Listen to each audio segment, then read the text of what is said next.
Hello and welcome to Makers.dev episode number 20. Chris, bonjour, comment ça va? Hi, I'm doing okay. Oh, you speak French? Yeah. Well, I speak that much French. Yeah, I'm doing okay. I had a pretty good week in terms of like doing things, and so that's good. Did some data science stuff. I did some Acorn Chat stuff. I did some meeting place stuff. So kind of all the things. How about you? Love it. I had a manic but incredibly fun week playing with this combination 3D printer CNC machine laser cutter. Oh my gosh. I want to talk so much about that, but we'll leave that for later. Big thing from this last week is like I got caught up on email. I did it. I got to the bottom and I have new insight into why there was that block and how I can prevent that happening for next time. Yeah, I have new insight into myself. It feels good. Also played a whole bunch of card games with my siblings, and that was a lot of fun. I enjoy hanging out with siblings. And it's crawfish season, which is very exciting. I ate, I think, 4 pounds of crawfish this last week, and it was delicious. You just get in the rhythm of, like, you're peeling them, and it feels very technical. It's like you got the thing, and there's a little puzzle you got to solve, and then, ooh, you get a reward with a little piece of crawfish. That's funny. It's a lot of fun. Talk to me about data science stuff. What did you get up to? What new insights do you have in the world of data science? What new abilities have you acquired? Yeah, so I thought I would start using some of the skills I've been learning. So I was already registered for, but I looked again at Kaggle, Kaggle. They are a data science. They are like the data science competition platform. So they have, and they're owned by Google now. They used to be independent. But they have competitions run by usually companies, sometimes like just other organizations. But they will give you a data set, and then they have like target metrics you're supposed to hit, and then they have a leaderboard. And so you can, like, as people submit their answers, you can see like on the leaderboard, how people are doing. And then the contest runs for a while, and then at the end there's usually prizes, like cash prizes, and sometimes like a lot of cash for prizes.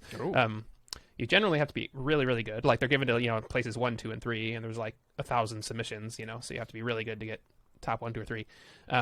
But it's just really fun. So I started, the reason I probably spent, 3 or 4 days on it. And it was because there's a competition running now for indoor location accuracy. So indoor positioning of a smartphone. So someone holds a smartphone out with a specific app running, and then using Wi-Fi and iBeacons to locate that within shopping malls. And I actually did that as my job. That was my first job for a long time. I wrote software for like 6 or 7 years. We wrote software. It was in healthcare, not in shopping malls, but so like you could locate equipment as it moved around the hospital. So anyway, so that's really interesting. Now I'm approaching it from a data science side. We didn't have that when I was working there, but yeah, so that's Neat. what I did.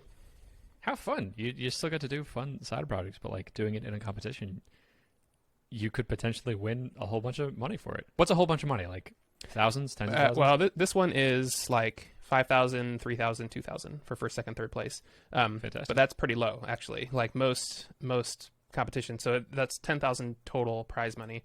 Right now, I think the top contest on there is 60 grand in total prize money. So the original competition that like started this whole thing was Netflix, and that was the prize for that was $1 million. So that it can get to be a lot of money. Yeah. Oh, this stemmed out of the Netflix. I remember the Netflix prize of it was. recommendations. They didn't run it on Kaggle. Like Netflix just ran their own. But yeah, I mean that sort of kicked off this whole like data science as a competition, trend. That makes sense. I'm so curious how this works. Do you send in your code, or do you send in how your algorithm has classified things and then they check it?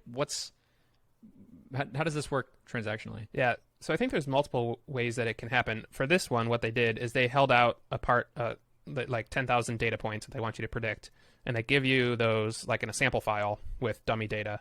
And what you have to do is you have to fill in the actual data, and then you upload it. It automatically checks it and automatically scores you. So okay, yeah. Okay, so that wouldn't be feasible to like cheat by hand, because I imagine they're giving you like millions of data points. Yeah, so they give you the training data as millions of data points. The test is 10,000 rows, or just over 10,000 rows for this contest. Okay.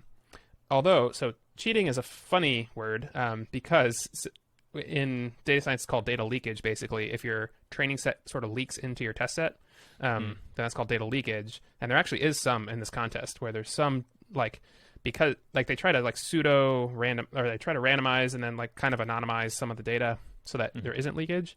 But in this case, like timestamps sort of leaked from training into test. And so actually there is some data leakage. And so, yeah, one of the things Kaggle does is try to make it so that data doesn't leak into the test set. But yeah, I think for this contest, based on my, I thought the data leakage was going to be important. Turns out it probably doesn't actually matter that much because you can get the same results even if you just miss the data leakage part for this contest. But yeah, for other contests, it's really important that your test set is completely separate from your training set.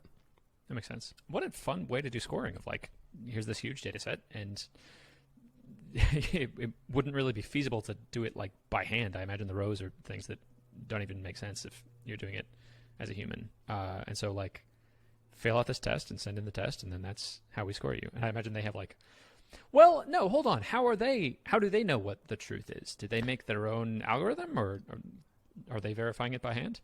Yeah, no. So in this case, so for all data science cases, but I'll talk to this one, is they collected the data. So say you have 1 million rows of actual data. So it's like I get a bunch of Wi-Fi positions, and then I get like my actual position. And and the way they got actual position was they had a user tap on the smartphone when they hit certain checkpoints as they went around the mall. All they do is they hold out some of the rows. And so the rows they hold out, they know the Wi-Fi like checkpoints and the actual ground truth, like the user tapped that I'm here button.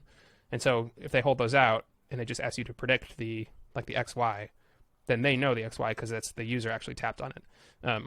Now, does the user tap at the right time? And there's like some like what, how accurate is the actual ground truth information? That's always a question too. But yeah, no, they measured it, and that's how they know the actual truth. That's so cool. Okay, so presumably they have beacons all around the mall that are listening to everyone coming in the mall, and that's what the millions of rows data set is. And then they have people who they were like, hey, we'll give you a free Cinnabon if you install this app and walk around the mall and at these checkpoints hit this button. And then the data coming from those people is what makes up the 10,000 rows that they know that they can test you on. And then they're trying to get you to train. Well, no, because the millions of rows you would have to be training knowing the actual position. Yeah, they did that. Millions of rows came from actual data. Yep. Okay, interesting. And they just held out 10,000 rows. Yeah. Why do you think they want this? I guess that would be useful for malls to have analytics of where people are and be able to do that from just like cheap Wi-Fi beacons. Are these algorithms then going to be used for a commercial product? How? I'm curious about like the structure of this industry. It makes sense for me with Netflix, but what happens to this code that you've written now?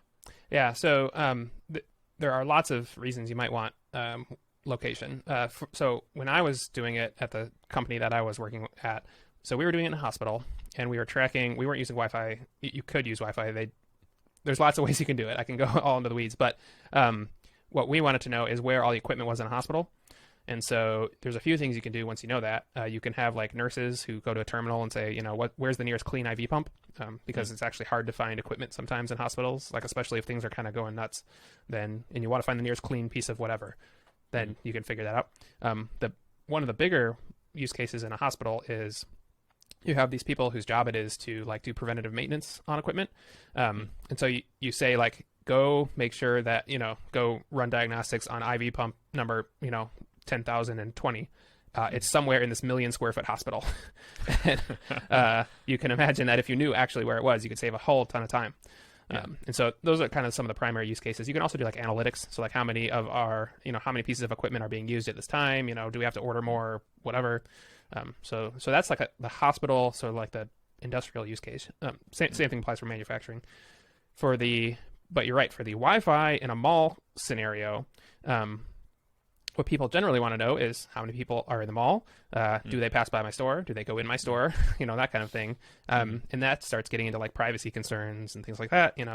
So that's why we didn't really touch that at my company. But yeah, and then the other use case, which is really customer friendly, is you pull up this app. It'll show you exactly where the mall is. You say, I want to go to Cinnabon. It shows you a map for, walk this way to go to Cinnabon. Based on exactly where you are. Yeah. And then that app is and then that app you. tracks There's a where you reason to are. install it. And then, yeah. that can be used to feed the data. Yeah. How interesting. Okay, so is the company that you were working for that was developing the software that can use this data the sort of company that would be submitting these problems to Kaggle? And then do they pay Kaggle? No. So we sold directly to the hospitals. Or we went often through hardware partners. We didn't make the hardware. We went through hardware partners to sell into hospitals. So we actually we would write the software that the nurses would actually use, and then we install it on the software servers or on the hospital servers, and then the nurses would use our software. So it's it's the same industry that I was in, but it's like a different angle at it. Yeah. How does Kaggle get a hold of these problems? Like what's the incentive of Kaggle to be solving these? Yeah, so this one for fun. This one is a Microsoft research funded study through China, and they're linked to universities or research arms of big companies, and so they spend a lot of money to collect all this data, and they they have the experience to do it themselves. But you can also get 1,000 other people to look at your data and make models too. So for $10,000. For $10,000. Yeah. So, amazing. Huh. I wonder if there are problems in my life that I don't know that I would spend $10,000, but there are data science problems I would spend $1,000 to solve. Interesting. Yeah. Well, and it's not always prizes. Sometimes it's just there's prizes swag. So Kaggle will give you sweatshirts and stuff. And then some of them are just for fun. So you upload a data set to Kaggle, and then it's kudos. Basically, you can increase your rank on Kaggle just by doing well on certain competitions. Neat. Very cool. How fun. How do you feel about your chances? Did they tell you what your score was immediately when you uploaded it? Yeah. So far, what I've done, this goes back to something I talked about last week too, which is learning a new thing. So for the first day or two, I just trying to understand the data was so hard because it's the timestamps are all out of order, and there's they don't just have Wi-Fi and iBeacon, they have acceleration and gyroscope, and because they had a full app running with full permissions on an Android phone. And just getting a handle what the data was 2 days.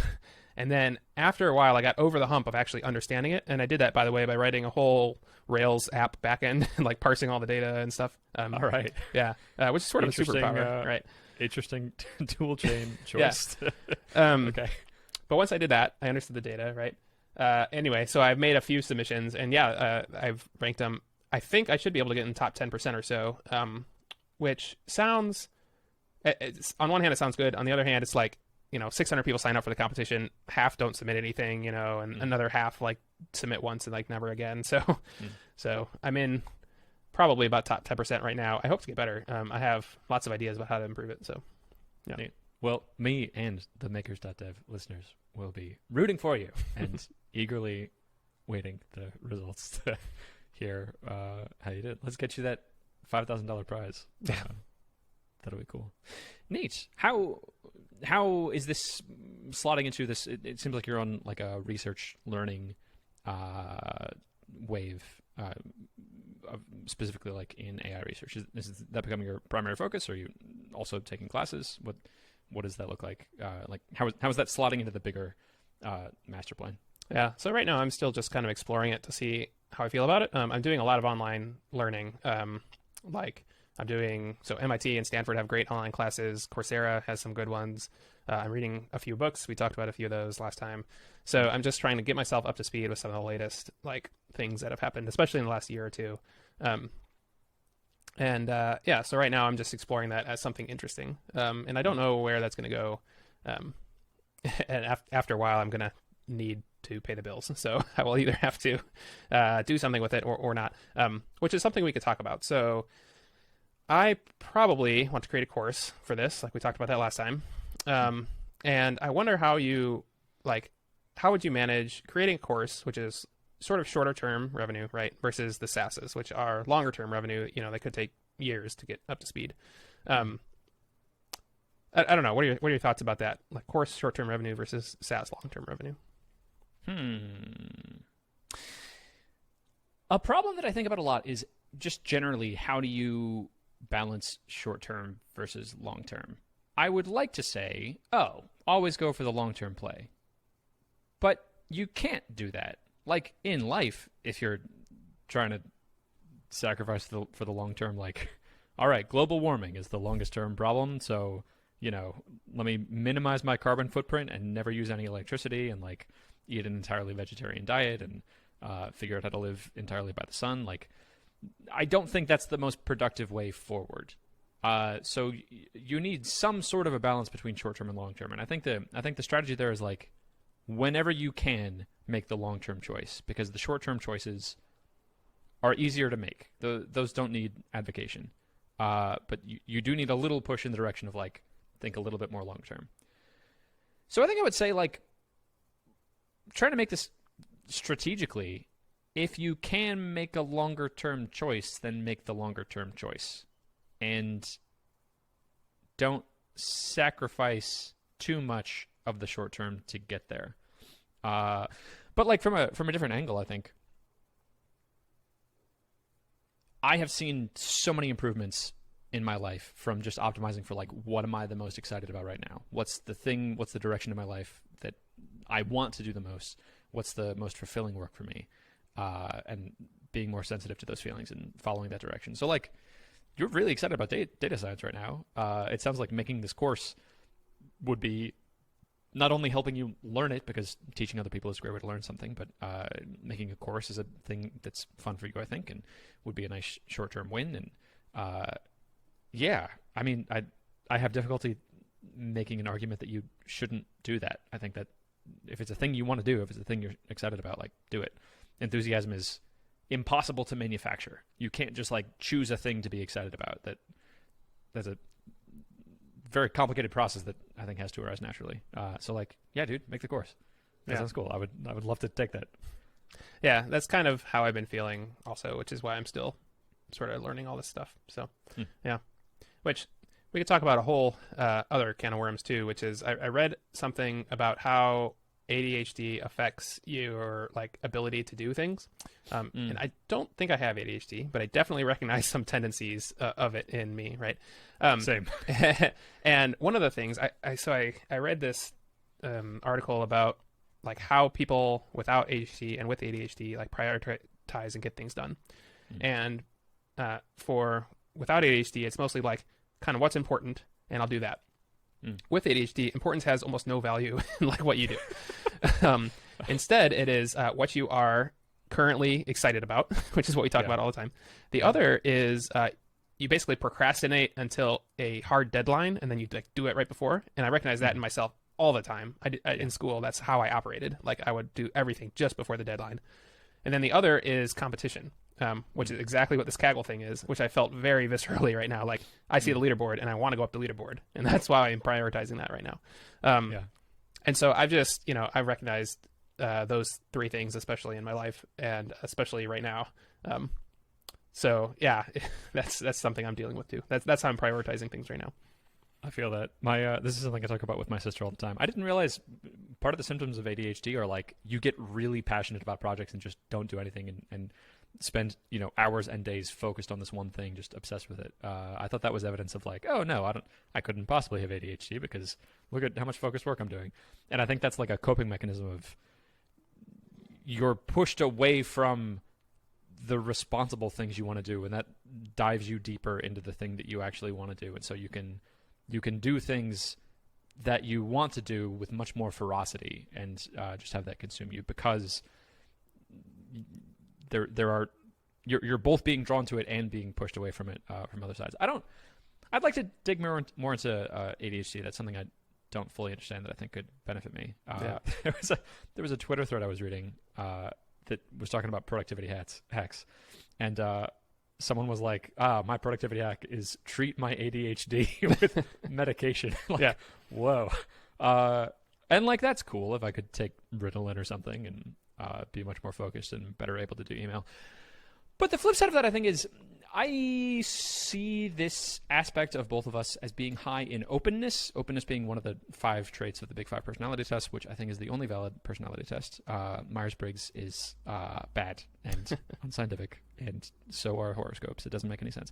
But openness is this measure of like creativity and your desire to experience new things and your divergent thinking. And the flip side of that is like you can be scattered and you have difficulty focusing and like doing hard work in a single direction.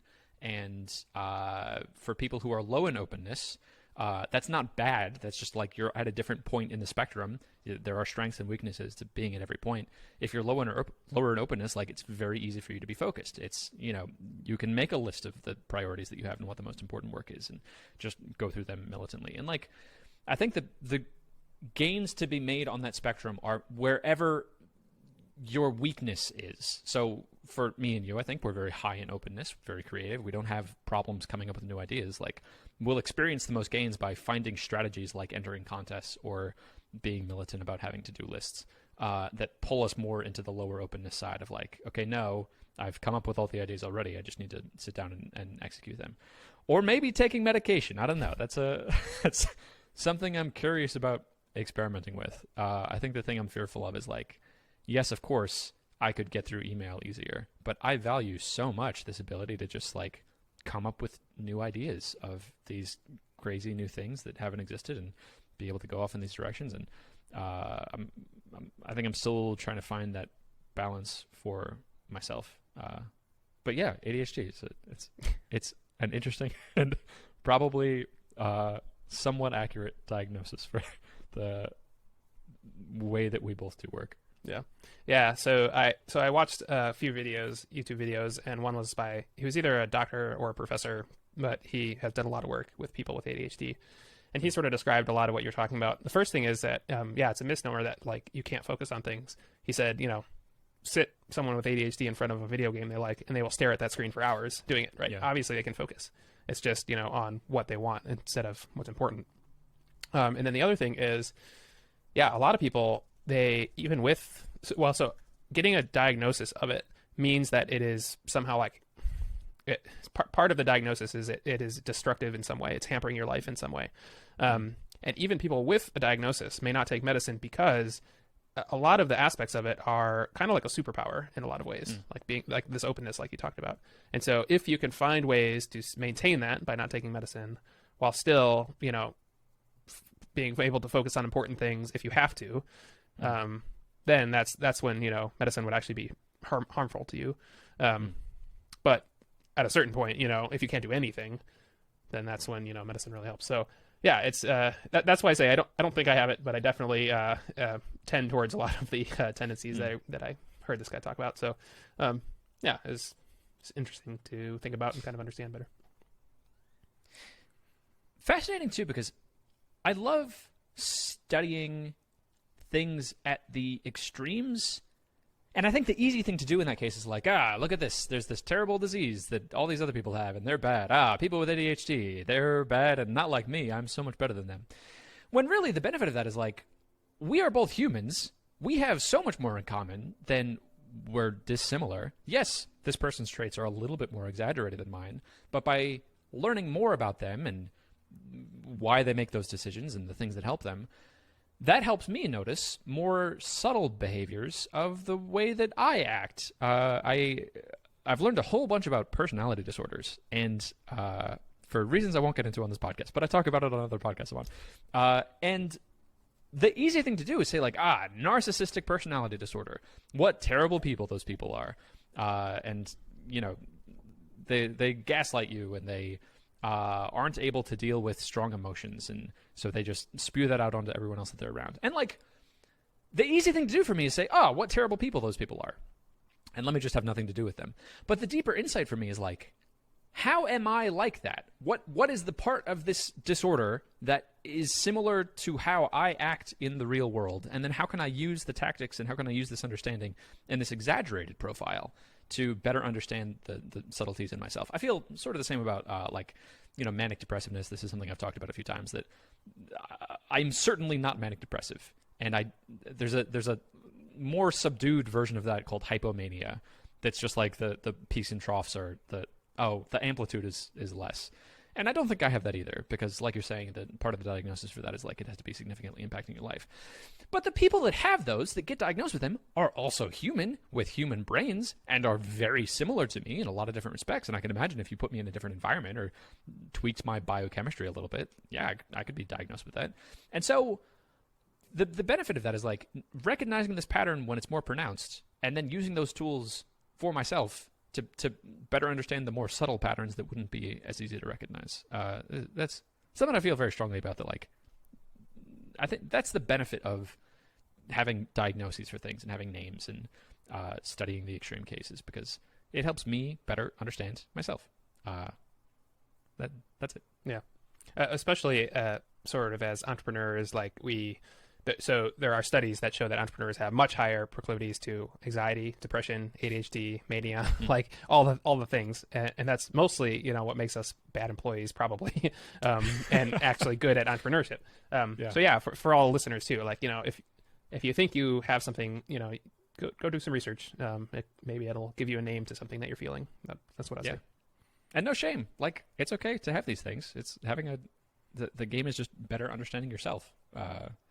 It doesn't make you a better or worse person. It's like you've been given a set of advantages, and every advantage is also a disadvantage. If you're like very productive, if you're high in industriousness on the Big Five personality test, if you're very good at just like putting your head down and working, you aren't as good at like relaxing and just enjoying life. You just always have to be doing something. There's for every point on this spectrum that you could say like, oh, I wish I was more X. There's a disadvantage to being more X. There's no benefit without sacrifice. There's a balance to all of these things. So like understanding where you are on that spectrum and what your individual strengths are and the weaknesses that those translate into, I think is the game of just like better understanding yourself. It's a category of problem that like I have never wasted time digging into. Anytime I catch a little thread of like, oh, there's this new disorder that matches a lot of my own behavior. Anytime I dig into that, like it's just paid dividends. It makes sense to do that research every time. Yeah, exactly. All right, so that's what I got up to this week. How about you? So related to everything we're just talking about. So like email is a thing for me, probably because I identify a lot with the problems of ADHD. I got to the end of it, and I'm so proud of myself. And the biggest breakthrough I had was like tying myself to the mast of, okay, hold on, how many emails do I have? I have 100 left. Okay, how many days do I have until the next podcast episode? 6. Okay, what's 100 divided by 6? Okay, if I'm doing at least 20 emails a day, I could like even take a day off for like I would finish in plenty of time. And 20 emails is so much more manageable than 100, because 20 I can sit down for 25 minutes and I can do 20 emails. And so I did it, and I got all the way through, and I had this very simple rule for myself of like, I'm going to go from the oldest email in my inbox to the newest. So there's no choice paralysis. I can't waste time like picking the easiest email to do. I'm just going to go oldest to newest. I'm just spending 25 minutes. And this is a process I've had that has worked for me in the past. And just like sitting back down and being like, okay, no, trust the process, do the work. Don't get distracted by, you could build an email app. Like, no, we're going to sit down and focus on this thing and just push forward on it. And I did it. And I think the thing that triggered this email mountain to happen, being totally honest with myself, there was an email that was sent to me by the IRS, which is always very spooky. I feel like a pang of anxiety anytime I see any letter or any email from the IRS. That was about the EIDL loan that I got last year. And I didn't even read it. I forwarded it to my accountant and was like, oh, is this real? And she was like, yes, it's real. And it said like, urgent, you need to do this thing. And I didn't even parse what the thing was. And that little tiny, just like, ooh, little grain of sand in the machinery was enough to then, anytime I thought about doing email, I think my brain associated like, ooh, no, email scary, IRS email in there. If we did email, we would have to deal with this. And so I was able to just like bump it off. I won't check email today. And then the next day, oh, I won't do it today either. And I had some excuse for myself of like, I have this thing I'm building or something.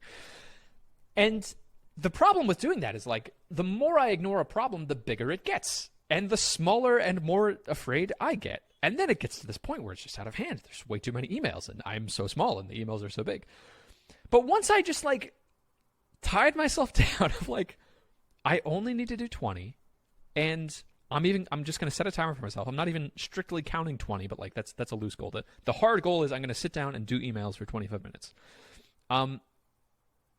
I was able to go through and like actually read the email because I'm looking at this email now with the timer. I've only spent 4 minutes. I'm like, okay, I could spend 10 minutes. Even if I just read this email for 10 minutes, that would be a way forward. And I read the email and it was just like, hey, we need a document signed by your board of directors that says that you approved this loan. And I was like, oh, well, wait a minute. I feel anxious about that because it's this spooky document that I don't know anything about. And then I thought, wait a minute. No. I'm very smart. I'm capable of like solving any sort of arbitrary problem just by Googling it. Let's just Google some of the terms in this email. Like, what are they asking for? A signed letter from the board of directors. Let me type in Google. Signed letter from board of directors, EIDL loan. And the first thing that came up was like a template of exactly what they wanted. It was like, fill out your business name here and fill out like your different board members here. And if it's a single company, you just write your own name and then put your signature here. And so, like, I don't know if I did it correctly, but I at least pushed it forward if I just filled out this template. And I probably did it wrong. And that's fine. I pushed it forward, and I sent that email back to the spooky person at the IRS that emailed me and was like, hello, here you go. Sorry it was late. If this is what you want, I hope this is what you want. Like, let me know. If not, I'd be happy to help. And as soon as that was done, like, the floodgates just burst open, and all of a sudden this just became a trivial problem of all the other emails in my inbox were trivialities of, like, I had, after I did the initial sweep of taking out all the email newsletters, even then, of those 100 emails, probably another 60 were different types of newsletters. Like, it was nothing important. Half of them I just was able to get rid of right off the bat. But now this is totally open. And now the next stage of this problem is doing customer support emails, because it's the same sort of problem. It's like every email is potentially a customer complaining about a bug that might take, a week to fix. That is potentially the security vulnerability. It's just like these little emotional landmines. And I think the same tactic is going to work. Like, I don't have to do a set number of emails. I don't have to do all of them right now. I'm just going to do it for 25 minutes today. And that can even be combined with 25 minutes on email. So yeah, I like 25 minutes total. So great success. And I am working to be very patient and kind and accepting towards myself to like negotiate of, hey, yes, of course, you're a very creative person and you have these great ideas of working on new stuff. And there's some stuff that you're going to need to do that's not stuff you want to do, that's very important to just push forward. Like, it's free money from the government. If I just do the paperwork that I do, that's slightly inconvenient for me to do. That's a longer term choice that I would like to make it easier to make. And that doesn't need to come at the sacrifice of doing creative stuff. If anything, like after finishing it, I just felt this new lightness and openness of like, I've done the things I need to do. It's so much easier for me now to feel creative, guilt-free. Do you relate to those feelings? Is this? Oh yeah, it doesn't seem like you have this problem with email. But no, I have multiple examples that I'm going to talk about. Please. The first is you just reminded me that I'm pretty sure I qualify for the PPP loan version 2, which is like 2.5 months of salary for free if I just file the paperwork.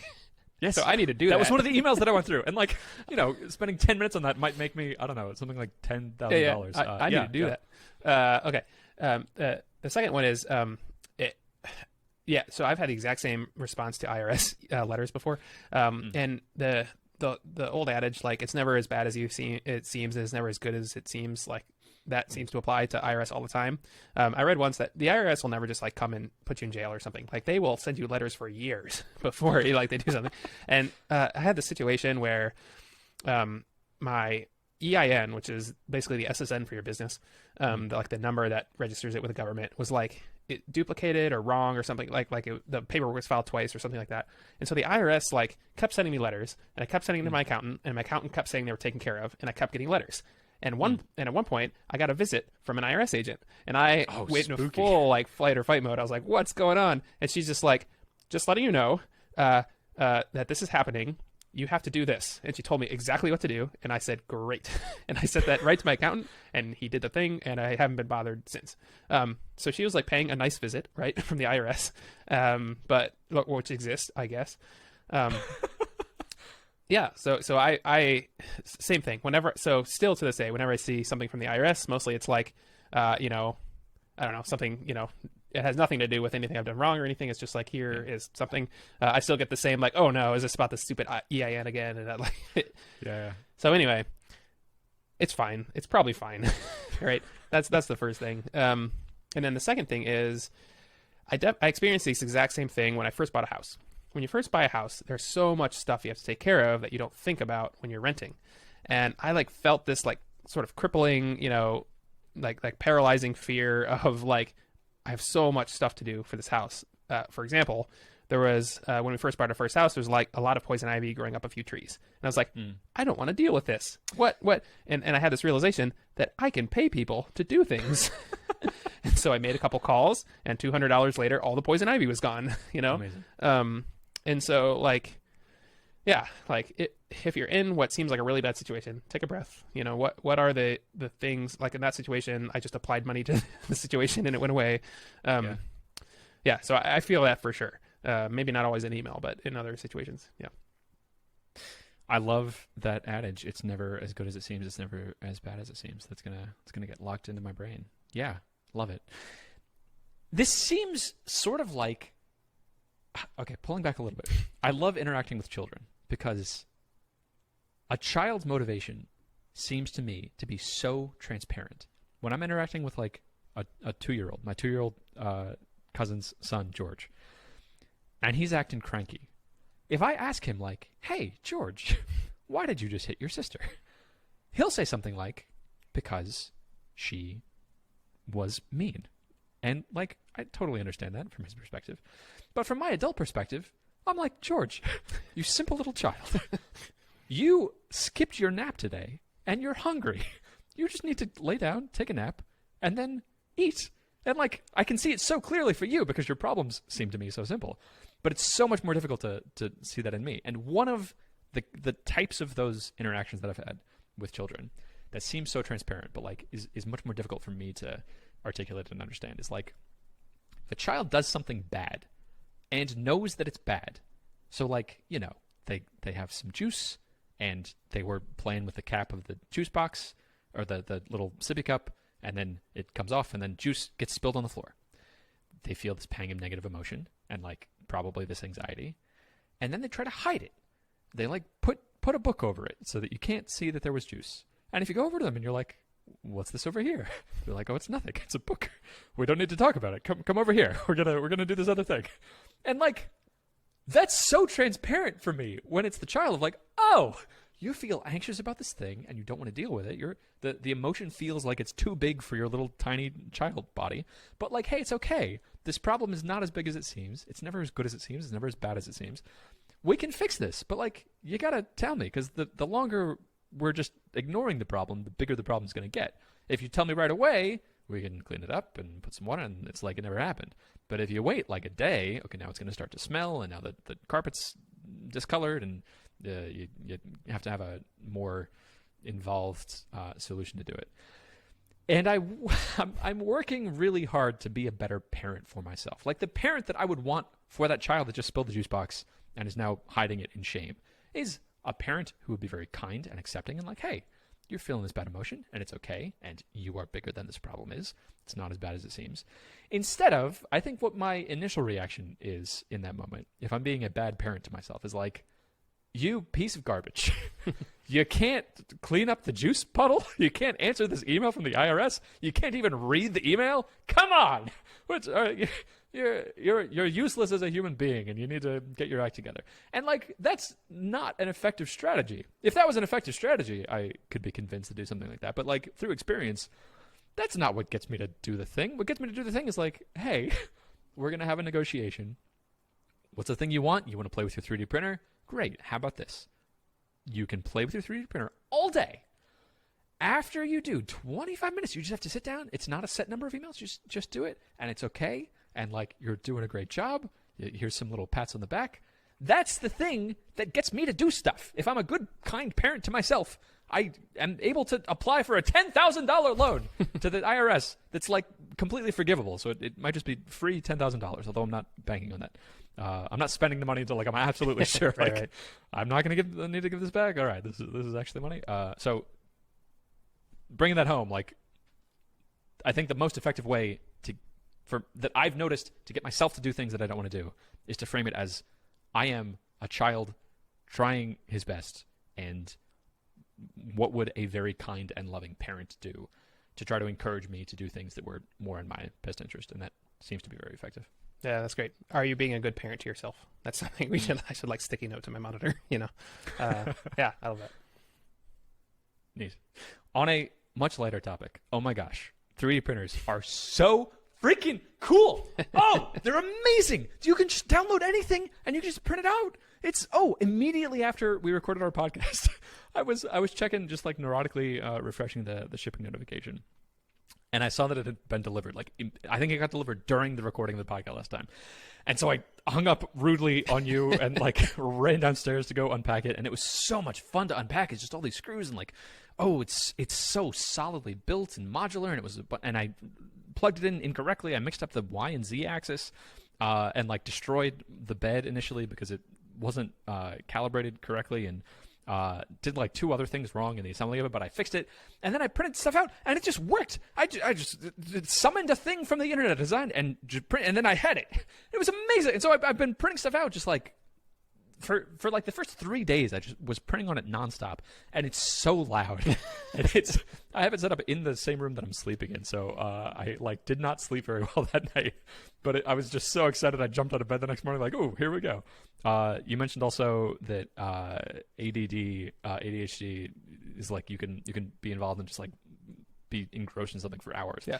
I watched things being 3D printed for about 6 hours last week, just like awesome. Staring at the nozzle, just like going along. And it's so cool. It goes along the outside and does all the outside edges and then all the inside edges. And then once it's finished with the wall on the bottom, it fills it in with this like hexagonal grid pattern that looks sort of like a honeycomb or like a Star of David thing, so that the interior walls are all hollow. And then it can bridge the gap between those, and it can do an arch where it's overhanging. It's amazing. And then this machine that I got, the Snapmaker, is also a CNC machine, and it's also a laser cutter. And I haven't tried the CNC machine out yet, but the laser cutter is great. You can just download an image and then burn it into anything. And so I made the very basic art that you see of like the street pattern burned into wood. Made one of those. I just like downloaded it out, made it with my girlfriend, and she did it for a place that she studied. And you download it and you do a little photoshopping, and then you can burn it into wood, and then it looks like this $100 piece of art that you made for $2 in supplies. It's so cool. And there's all these projects. My brain is just exploding now of like the number of things that I am capable of doing now that I wasn't able to do. On the call that we had a few days ago, you were like, it'd be cool if this could also be a pen plotter. Yeah. And I was like, I wonder if there's an attachment for this to be a pen plotter. And there totally is. You just 3D print out this piece that bolts onto it, and then you can stick a pen in it, and you use it like you would a CNC machine, and then you can have it draw anything. And if you get a pack of markers, you can have it make a color drawing. It can be like a very expensive printer. And like handwrite notes, and oh my gosh, it's just so much fun. There's so many things I'm planning for now of different projects to do with this. I totally get. Is it Josh Pigford who did laser tweets? Yeah, lasers, LOL. Yeah. Yes. Oh, yes, because he rebranded. I totally get it. Like, it's so much fun, and it's a physical thing afterwards instead of just like this ephemeral software. I love it. I think everyone should get one. They're $1,000, and you get like all 3 of those things, and then the 4th if you also 3D print the machine. And oh man, there's a bunch I'm getting into now of like the weeds of how each of these things works and the G code, and I love it. It's so much fun. It's my favorite thing I own right now is this machine. It's great. Yeah, that's cool. Yeah, I asked you about the pen plotting because I very nearly bought an AxiDraw, which is like a $500 pen plotter. So $500 pen plotter plus $300 3D printer plus $300. Yeah. I should buy one of those things. I haven't yet because I'm still in the same place as I was last week, which is like it would be another thing. I already have too many things, and like you know maybe I should like sell some of my other things before I buy another toy, basically. That's a very good reason. Yes. You have to create the space for the thing. Yeah, I think we are very similar in the things that we like. I think you would very much enjoy it if the space was created for this thing. Or, how about this? If you apply for that PPP loan, the government could effectively buy you one for this free, machine. Right? Yeah. Or, pay my rent. Yeah. Or both. Yeah. Yeah. Oh, it's so much fun. There's so many things I want to do with this. Making a bunch of GIFs for it also. Something that I'm really enjoying with this is like you can turn a $10 gift into a $200 gift just by laser engraving something onto it, something personal. So like my sister Sophia is getting married to her fiance Patrick next month. Their initials are S and P.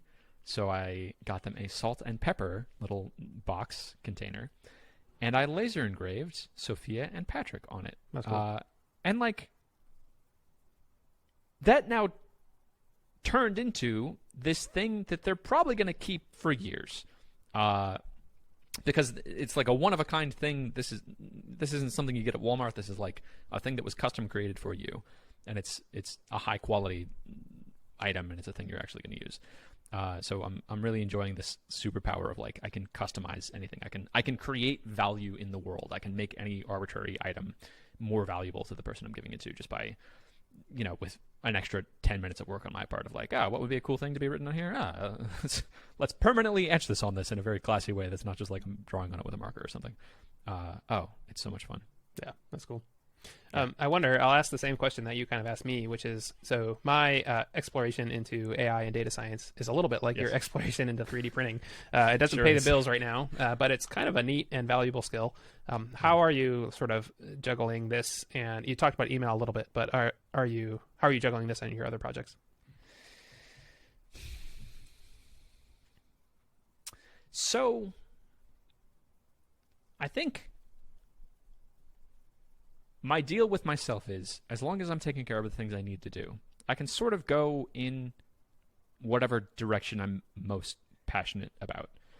And so for me right now, that means staying on top of email, getting through my customer support email backlog, and then recording the lessons for a class that I started on learning how to code. That's been just rotting on the vine. So like, as long as I'm pushing those projects forward, I can be working on whatever I want. And File Inbox is also in there. I think this would be a good topic for another episode, but like File Inbox feels like it's always priority number 4 for me in my life, and is difficult for me to push forward. That's how I'm currently conceptualizing it, though. Of like, if I'm getting the things done that I need to get done, I can pursue the thing that I'm most excited about. This is the deal that I make with my ADHD tendencies. And right now, that's learning as much as I can about this world of G-code devices. And it seems like this couldn't possibly be a bad investment. I spend a lot of time trying to think about what are ways that I can spend money to be making more money. This is a tool that I can use now to prototype any sort of hardware device. I've been sort of spooked of hardware in the past because there's so many more difficulties in like getting a hardware device and doing manufacturing and doing prototyping. And now I have a very cheap way to make physical prototypes. So like a project I'm doing with my girlfriend is printing out a physical device to do time tracking that integrates with the Midnight Total time tracker thing that I'm making. And that's a great physical device. Like that meaningfully impacts the usefulness of that software product. And I'm only able to get there because I have this thing and because I'm now building up this expertise of like, how can I make things in the physical world? So it doesn't seem like a bad investment to be figuring out how 3D printing and 3D design works. This seems like it doesn't seem like it has many immediate applications of like, oh, of course, File Inbox is a thing for these people, and a bunch of 3D printer people are using it, and so I need to learn more about this world. It's more of a longer term play than that. It's like, this is a skill that I would like to have that I see being universally useful. So while I'm excited about it, while I have this enthusiasm for it, like, yes, absolutely, I'm gonna dive into it. What's your critique of that? I feel like this isn't fully formulated. Is this a good strategy? No, it basically sounds like what I'm doing with AI right now. Yeah, I mean, it's diving into something you're super passionate about right now, and sort of the hopes or thought that it, can apply later in other ways, and even not if you're not doing 3D printing directly or like manufacturing material things directly, like the things you're learning now will help you potentially in other ways in the future. One question I had is, if File Inbox is making a lot of money semi-passively and is kind of always fourth on your list. Have you ever thought about selling it? Multiples are pretty high right now for SaaS, especially SaaS that's sort of passive. Yes, I have. And man, I just don't know. So it makes about $8,000 a month right now. And for me to be making $8,000 a month from like just being invested in the stock market would be 25 times that, would be times 12 times 25 would be $2.4 million. So like FileInbox is sort of worth $2.4 million to me. And that's not a reasonable price for anyone else to pay for. I think that's higher than multiple. Yeah, yeah. That's so much higher. That's a 25x multiple, and like I think a 2 or 3x multiple would make more sense. That'd be like $200,000 to $300,000. Well, so I was gonna say I think it's higher than that right now. I think 3 to 10 for SaaS, like especially the more passive SaaS, really? especially if you can say focus really hard for 3 months and start showing growth. Like say, I did these marketing things and they brought this ROI. I think acquirers right now are really hungry for that. Yeah. Interesting. But that sort of makes sense in the market of like cash is, people are trying to get money out of cash. If anyone is sitting on cash, they want to get out of it as fast as possible. I think interest rates or inflation is going to go way up. Yeah, but I think at most it's probably 10x ARR, not 24x ARR. Yeah. So yeah. I think the reason for me to do that of anything else would just be like I could focus more. It would be taking less of my attention, and like I like building things. I do not like maintaining things. And so if I can free up the mental space,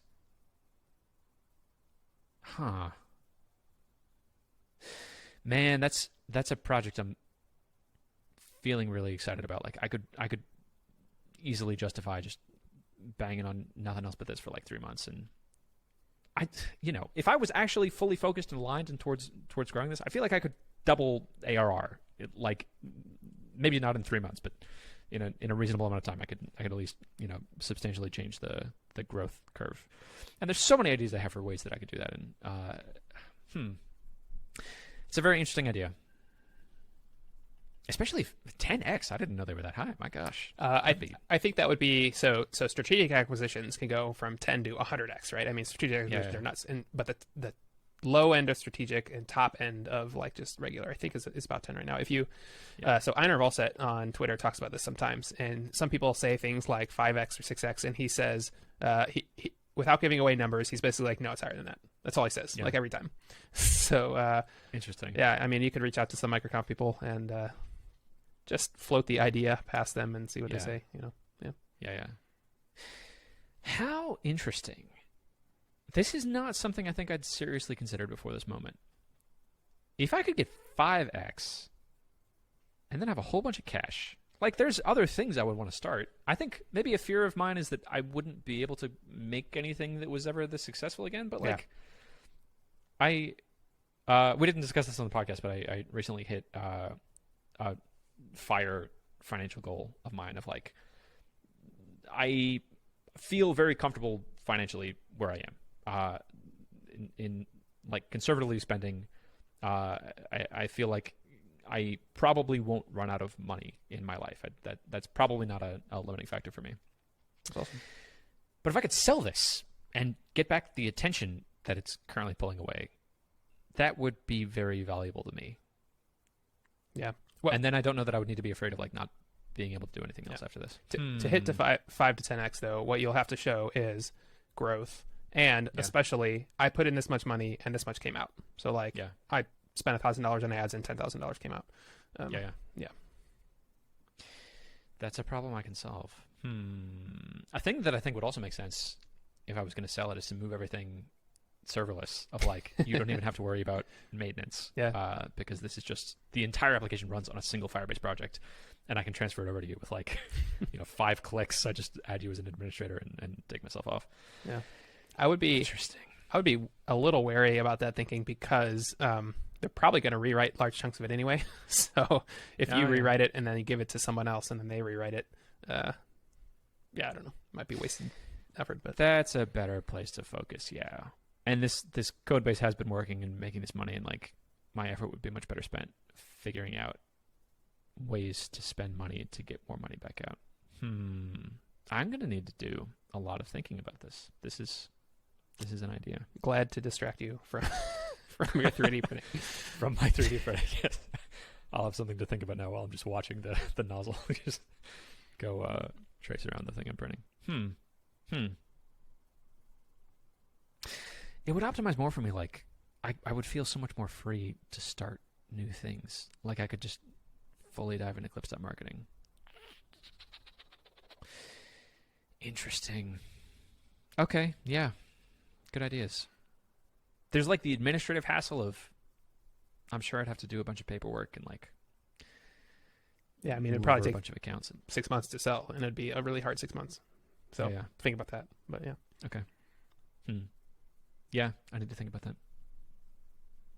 I think the flip side of this is like if I'm trying to get back my own attention, a way that I could also accomplish that is just streamline things better. So some of the strategies we've talked about of like anytime I do a customer support email, I turn that into a video instead, and then I just have a backlog of all those videos and better automate those processes. And like transitioning to serverless would be a thing for me.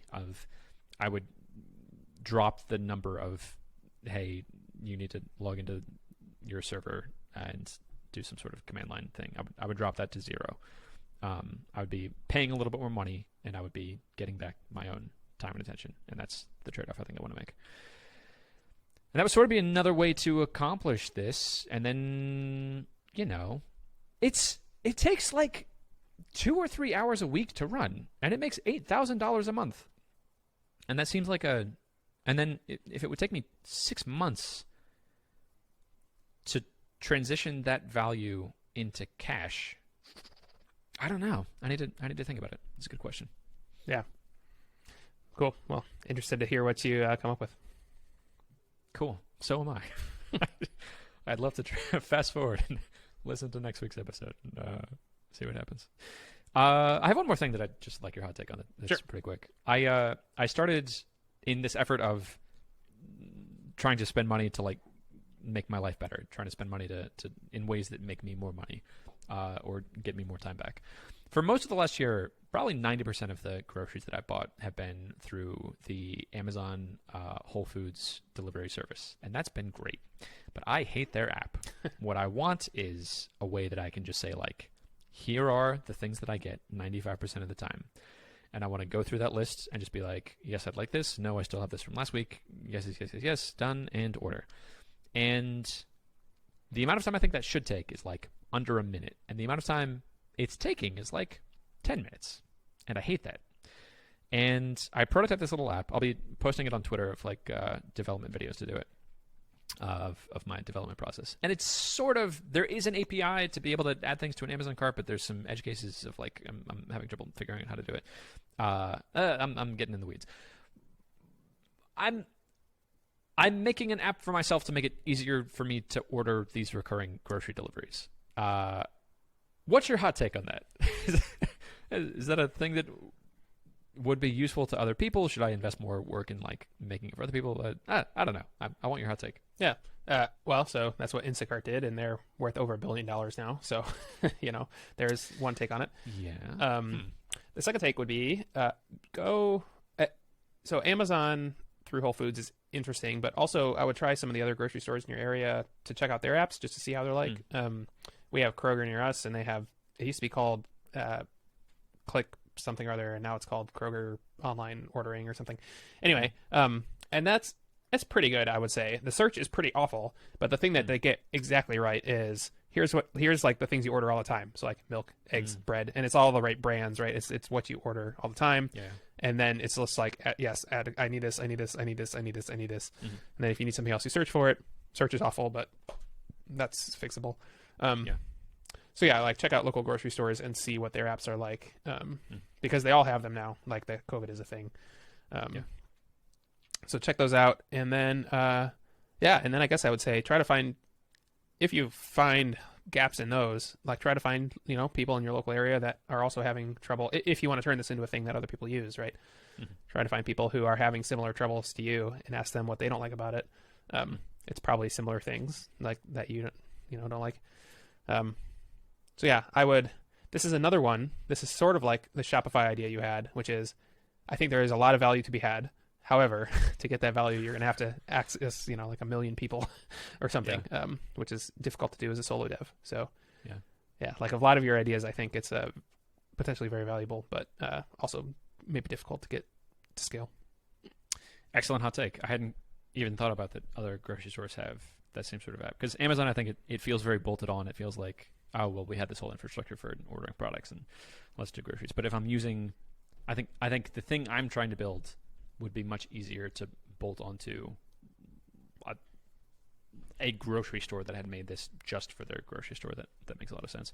And then it may be that like the Kroger app is solving this for me, that if they're implementing like the buy things you already buy in a more sane way, that would make a lot more sense. Neat. I'll check that out. And I agree, like the winning play here, like to make this a thing that is a company, would have to be huge. It would have to be like Instacart level. Otherwise it's just like a fun tool to make it slightly easier to hedge your groceries. Okay, cool. Good thoughts. Chris, good conversation today. My gosh, we covered a lot of area. Yeah, we sure did. That's all I got. That's all I got too. Then I will see you next week. Bye. Goodbye.